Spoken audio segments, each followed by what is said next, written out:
तपाईँ? दबाई हान्न आँटेको छोरी। ए यो के लगाउनु भएको? यो गम्बुट लगाएको गम्बुट। ए किन? यो गम्बुट चाहिँ हामी चियापत्तीमा दबाई हान्ने बेलामा यस्तो माथिबाट हान्नुपर्छ नि त। तलतिरबाटै के आउँछ, सर्पहरू हुन्छ होइन, चोकेहरू हुन्छ, त्यहाँबाट बस्नको लागि लगाएको यो। ए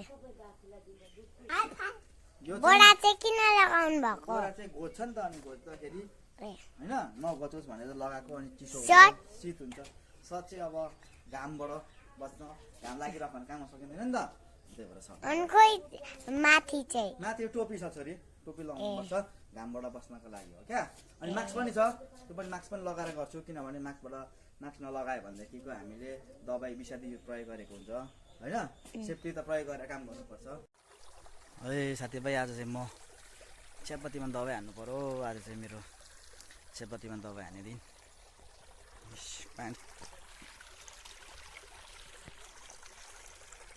चियापत्तीमा यसरी दबाई हानिन्छ हो, यसरी ड्रम ड्याप्पा भिड्ने हो, ढ्याप्पसँगले हान्ने हो, यसरी सर्लक्कै हान्ने हो। चियापत्तीमा दबाई चाहिँ यसरी हान्ने।